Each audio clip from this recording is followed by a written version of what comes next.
करने का एक तरीका होना चाहिए। और मैं आप सभी से बता दूं कि समाज में सबसे पहले होता है हमें अपनों से बड़े लोगों का इज्जत करना, अपने से बड़े लोगों का सम्मान करना, यही संस्कार है।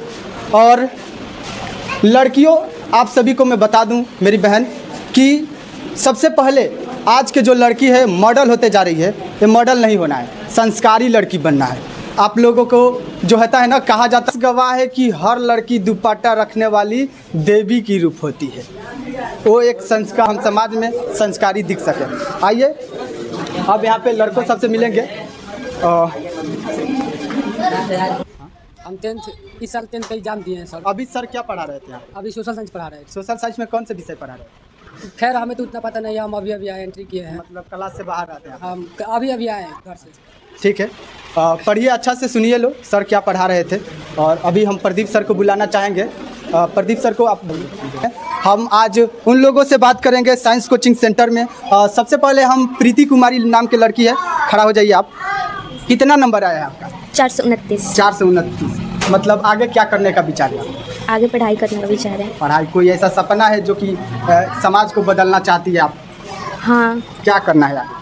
समाज में परिवर्तन लाना है। समाज में परिवर्तन तो लाना है, ठीक है। परिवर्तन लाने के लिए हमें कोई जॉब चाहिए, कोई नौकरी चाहिए, तभी तो हमारे पास पावर रहेगा, शक्ति रहेगा। तब हम अपने समाज में एक नई धारणा के साथ, एक नई ऊर्जा के साथ समाज को बदलने के लिए हम आगे बढ़ेंगे। पहले मैं खुद को सुव्यवस्थित लड़की बनाना चाहती हूँ, उसके बाद से समाज के लिए कार्य करना चाहती हूँ। चलिए ठीक है, बैठ जाइए आप। और आप सब में कौन ऐसा बच्चे है जिसका सबसे ज़्यादा नंबर आया है?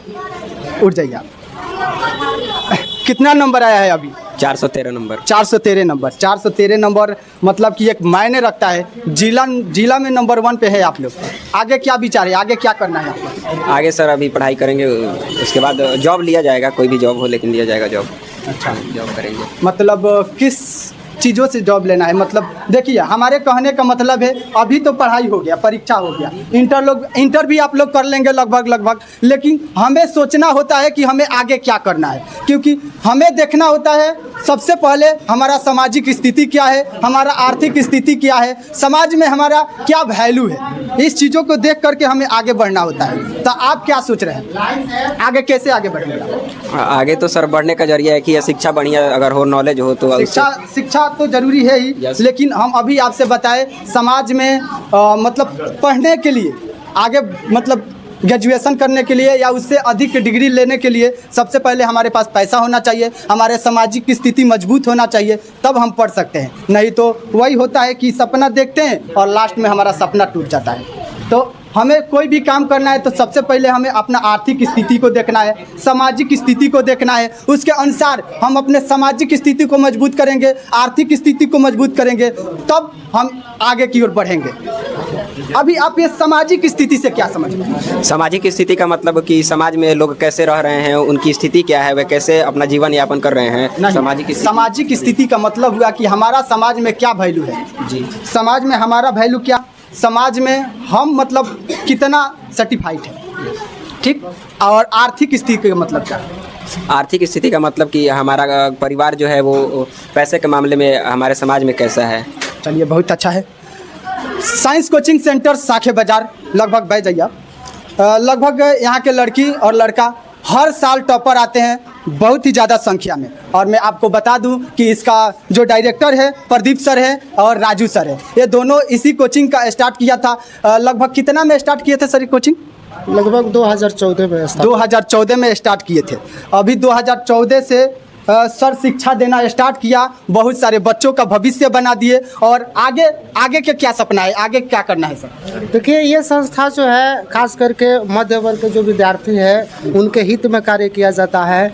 एक तरह से सेवा की भावना से हम लोग संस्था चलाते हैं। जो भी इसमें स्टाफ है, शिक्षक है, वेल क्वालिफाइड है और हरदम जो है शिक्षक सरकारी शिक्षक बनने के लिए प्रतियोगिता परीक्षा में शामिल रहते हैं, एग्ज़ाम वगैरह देते रहते हैं और कोशिश रहता है कि हम लोग भी कुछ करें और ऐसे बैठे नहीं रहते हैं। अभी 1-2 टीचर अपने यहाँ है, क्वालिफाइड होकर टीचर बन चुके हैं और सेवा दे रहे हैं, विद्यार्थियों को पढ़ा रहे हैं। कहा जाता है कि सर के बहुत लोग कहते हैं कि आज का जो कोचिंग संस्थान है ये पैसे कमाने का एक जरिया बन गया है, इसमें क्या सच्चाई है सर? ये तो बात देखा जाए तो बिल्कुल सही है, क्योंकि शिक्षा के क्षेत्र को अगर निजी तौर पे देखा जाए और उसको व्यवसाय बना दिया जाए तो निश्चित है कि एक तरह से यह शुरू हो जाएगा। लेकिन उसी में अगर जो भी शिक्षक है से और अच्छा से शिक्षा दे विद्यार्थियों को तो निश्चित है कम पैसा में विद्यार्थी अच्छा से सीख पाएंगे, अच्छा से पढ़ पाएंगे।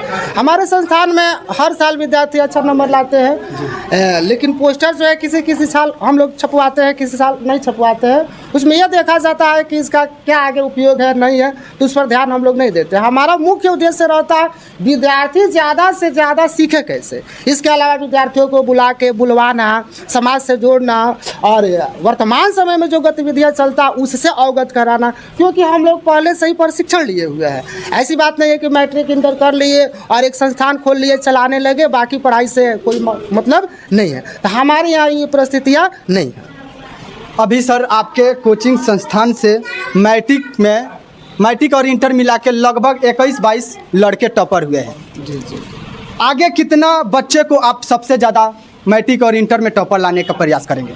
हम लोग कोशिश करते हैं ज़्यादा बच्चे हैं विद्यार्थियों को हम लोग जो है 3 आदमी मिल के, जैसे एग्ज़ाम नज़दीक आ जाता है, तीनों आदमी मिल के विद्यार्थियों को जो है ना पढ़ाते हैं। समय मिलता है तो दिन में भी चलता है, छुट्टी के दिन भी चलता है, और तीनों शिक्षक मिल के हर विषय में, सिर्फ नहीं है कि मैथ साइंस पढ़ा दिए हो गया, नहीं, ये सब विषय जितना है 10 क्लास के और उसके बाद 12th क्लास के सभी विषय को जो है ना हम लोग एकदम बेहतरीन रणनीति के अनुसार तैयारी कराते हैं ताकि बच्चे टॉप करें। और हर साल कोई ना कोई बच्चा अच्छा नंबर लाता है, हम लोग को अच्छा लगता है कि चलिए बच्चे अच्छा नंबर लाए हैं, और आगे भी उन लोगों को बोला जाता है। इस बार हमारे यहाँ 429 लास्ट नंबर था, उसके बाद और भी बच्चे हैं। इंटरमीडिएट के भी एग्ज़ाम में अच्छा खासा प्रदर्शन विद्यार्थी करते हैं। और समस्या है कि थोड़ा सा लगन है, विवाह शादी का दिन है, विद्यार्थियों को कॉल किया गया, किसी काम में व्यस्त है, नहीं आ पाए। जो विद्यार्थी आए हुए हैं कम मात्रा में आए हुए, इसके लिए हमें खेद है। अभी सर आप फी रखे हैं बच्चों का, क्या फी रखे हैं आप, मतलब इसके बारे में कुछ बताइए, जो कि आगे भी बच्चे, जब हम लोग भी पढ़ते थे तो सबसे सस्ता हम लोग के टाइम में यही कोचिंग संस्थान था, तभी हम लोग भी इसी में आए और कम फी में पढ़ के यहाँ से गए हैं। सर अभी मतलब क्या फ़ी रखे हैं? फी जो है देखिए किसी से ये छिपा नहीं है। हमारे यहाँ 9th का फ़ी मात्र 200 रुपया है, जिसमें 2 टीचर वर्क करते हैं। 10th का फ़ी 300 रुपया है, जिसमें लगभग कभी 2 कभी 3, लेकिन कंटिन्यू जो है ना 2 टीचर वर्क करते हैं, उसमें 300 रुपया रखा गया है। और 12th क्लास का फीस जो है मात्र 500 रुपया है, उसमें भी 2-3 टीचर वर्क करते हैं। ज़रूरत पड़ता है तो वही टीचर ओवर टाइम यानी शाम को भी पढ़ाएंगे, सुबह में भी पढ़ाएंगे, ज़रूरत पड़ता है तो 3-3 4-4 घंटा पढ़ाते हैं। फिलहाल में 3 घंटा का क्लास इंटरमीडिएट का नियमित रूप से संचालित होता है। तो परिस्थिति के अनुसार देखा जाए तो कोई फीस ज़्यादा नहीं है, क्योंकि 350 रुपया तो रिचार्ज हो गया है। और यहाँ पे जो है टीचर 200 रुपया में आपको 9th क्लास में वो भी 2 टीचर पढ़ा रहे हैं, वो भी 30 दिन के लिए। एक और सवाल रहेगा सर कि जब बच्चे सरकारी स्कूल में जाते हैं तो वहाँ पे लगभग 7 घंटा पढ़ाई करते हैं सर, और आपके कोचिंग संस्थान में मात्र 1 से 1.5 घंटा में। तो उस 7 घंटा में और इस 1 से 1.5 घंटा में क्या अंतर है सर? 1 से 1.5 घंटा में कितना शिक्षा बच्चों के अंदर भर देते हैं आप, किस प्रकार, इसको कुछ समाज में बता दीजिए, मतलब समझा दीजिए। अच्छा देखिए, कहने का मतलब है कि ऐसे 1.5 घंटा चलता नहीं है। जब 2 टीचर पढ़ाएंगे तो वो भी लगभग 3 घंटा 4 घंटा हो जाता है, लेकिन हम लोग ऐसा टाइम टेबल रखते हैं ना कि बच्चा स्कूल भी पढ़ ले और कोचिंग भी पढ़ ले। और ये सच बात है, अधिक मात्रा में विद्यार्थी सीख पाएगा तो कोचिंग से सीखेगा। अभी आप देखिएगा, नीट का तैयारी करना हो, IIT का तैयारी करना हो, इस स्कूल से किसी से नहीं हो पाएगा। लेकिन अब है कि एग्ज़ाम देना है, एडमिशन लिया है तो स्कूल भी जाते हैं, ये भी करते हैं, दोनों अपने अपने जगह पे सही है। लेकिन कोचिंग हम पढ़ाते हैं, हम अपनी स्थिति के अनुसार, अपने कैपेसिटी के अनुसार हम कोशिश करते हैं अच्छा से अच्छा पढ़ाए। रहा बात सरकारी विद्यालय और जो निजी प्राइवेट विद्यालय हैं, उन लोगों पर निर्भर करता है। सुनने को मिलता है कि उसमें भी शिक्षक लोग प्रशिक्षण लेके आते हैं, क्वालिफाइड होके आते हैं, फिर भी बच्चे नहीं पढ़ पाते हैं, कहीं ना कहीं कमी है। आए दिन सुनने को मिलता है कि स्कूल में ही, सरकारी स्कूल में ही शिक्षक लड़ मरते हैं कि हमको ये नहीं मिला। कारण लालच, पैसा चाहिए। हर काम में विद्यार्थियों से अवैध वसूली है। मार्कशीट के नाम पे पैसा, एब्सेंटी के नाम पे पैसा, प्रैक्टिकल के नाम पे पैसा, एग्ज़ाम फॉर्म भरना है, SC ST का जो छूट मिलता है वो भी गायब कर देते हैं। कोई जाति की ज़रूरत नहीं है, उसमें भी पैसा। तो फिर कैसे सिस्टम चलेगा? विद्यार्थी कैसे इज्जत देगा? अभी सर मैं बता दूं कि सरकारी स्कूल के जो टीचर हैं उनका लगभग एक टीचर का 50,000 सैलरी है, ठीक? उतना में लगभग आप सारे टीचर को मिल करके हो जाएगा। मतलब उससे कम ही में हो जाएगा। फिर भी आप लोग इतना वर्क करते हैं, इतना मेहनत करते हैं।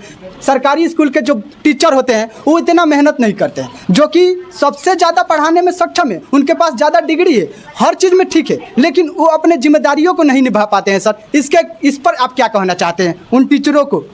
नहीं, ये तो गलत बात है। जब आपको जिम्मेवारी मिला है तो आपको निभाना चाहिए। सरकारी शिक्षक है, कुछ शिक्षक के अंदर ही आ जाता है कि हम तो सरकारी टीचर हो गए हैं, पढ़ाए तभी सैलरी उतना ही मिलेगा, नहीं पढ़ाए तभी भी उतना मिलेगा। अगर सरकारी टीचर ये सोचे कि 2000, 3000, 5000 रुपया में प्राइवेट स्कूलों में शिक्षक लोग 6 घंटा 7 घंटा काम करते हैं, तो 5000, 10,000 जो भी मिलता है सैलरी मिल पाता है। और हम लोग का इतना अच्छा सैलरी है फिर भी बच्चे अच्छे से नहीं पढ़ पाते, हम लोग कंट्रोल नहीं कर पाते हैं। अब कुछ शिक्षक कहते हैं कि मानसिकता है। मानसिकता कैसे हो गई? जब आप अच्छा पढ़ाएंगे तो विद्यार्थी क्यों नहीं आपके पास पढ़ेगा? सरकारी विद्यालय में क्यों नहीं पढ़ेगा? 1-2 घंटे पढ़ाई हो जाता है, उसके बाद शिक्षक वो नहीं पढ़ा रहे हैं तो हम क्यों पढ़ाएंगे? हम क्यों पढ़ाएंगे? इसी में लग जाते हैं, जिसके चलते क्लास नहीं चल पाता है। ये बहुत बड़ी समस्या है। अभी आपके बच्चों को कोई समस्या होता है तो उसको लेकर के आप सरकारी स्कूल में जाते हैं कि नहीं सर? और जाते हैं तो आपका जो बच्चे का समस्या रहता है उसका समाधान होता है कि नहीं सरकारी स्कूल में? नहीं, देखिए, व्यक्तिगत रूप से देखा जाए बहुत सारे सरकारी शिक्षक है, व्यक्तिगत रूप से हमें संपर्क है तो कह देते हैं, वैसे भी हो जाता है। कुछ शिक्षक कहते हैं कि नहीं सर हमारे यहाँ 500 रुपये प्रैक्टिकल लगा है, तो भाई ले लीजिए, क्योंकि नियम कहता है 1 पैसा नहीं लेना है प्रैक्टिकल के नाम पे, मार्कशीट के नाम पे। तो उसमें अगर ऐसा हम करें, कंप्लेन करें तो शायद हो सकता है कि उन लोगों को दिक्कत हो, इसी की आवाज़ में नहीं करते हैं। समस्या रहता है खुद विद्यार्थी डील कर लेते हैं, क्योंकि विद्यार्थी को हम लोग इतना ना समझा देते हैं कि कोई भी अफसर आ जाए, अधिकारी आ जाए, प्रेस मीडिया आ जाए, रिपोर्टर आ जाए, तो वो डरने वाले नहीं होते हैं। क्योंकि हमारे कोचिंग के बच्चे नियम कायदा कानून भी अच्छे तरह से पढ़ लेते हैं, जान लेते हैं, क्योंकि अपडेट रहते हैं, प्रतिदिन न्यूज़ से भी अपडेट रहते हैं। हर तरह से हम लोग विद्यार्थियों को अपडेट रखते हैं, क्या नियम है, कैसे एक्ट बना हुआ है, तो वो विद्यार्थी अपना काम खुद करा लेते हैं, समस्या का हल खुद कर लेते हैं। लास्ट समय में सर बच्चे के पेरेंट्स से, इनके गार्जियन से आप क्या कहना चाहते हैं जिससे बच्चे सबका भविष्य उज्जवल है? देखिए, गार्जियन हो या विद्यार्थी हो या जो भी आम जनता, हम यही कहेंगे कि विद्यार्थियों को पढ़ाइए। अभी बिहार सरकार जो है बहुत सारी योजनाएं चला रही है, इसमें देखा जाता है मुख्यमंत्री बालिका जो है प्रोत्साहन योजना है, मुख्यमंत्री बालिका साइकिल योजना है। अभी देखिए, इंटरमीडिएट में लड़कियां अगर फर्स्ट डिवीज़न सेकंड जो भी आती है उसको 25,000, अगर SC ST का है तो सीधे 50,000। उसके बाद भी गार्जियन नहीं पढ़ा पाते हैं, तो ये बहुत मतलब सोचने वाला बात है। अब सरकार, बिहार सरकार आपको इतना फायदा, जबकि इसमें किसी बिचौली के पास नहीं पढ़ना, ऑनलाइन करना है, आपका पैसा आपको आपके खाता में मिल जाता है। तो गार्जियन से हम यही अपील करेंगे, अभिभावक से, जो भी आम जनता है, कि विद्यार्थियों को पढ़ने का मौका दे, ज़्यादा से ज़्यादा उनको अवसर दे, ताकि विद्यार्थी भी अपनी प्रतिभा को खोज सके, देख सके और आगे बढ़ सके और उनका सपना साकार हो सके और कुछ ना कुछ बन सके। चलिए, अभी हम साइंस कोचिंग सेंटर में थे और साखे बाजार में सबसे सस्ता कोचिंग सेंटर जो कि बच्चों को भविष्य को बनाने में सबसे ज़्यादा सक्षम है, सबसे ज़्यादा योग्यता है इनके अंदर, और साइंस कोचिंग सेंटर साखे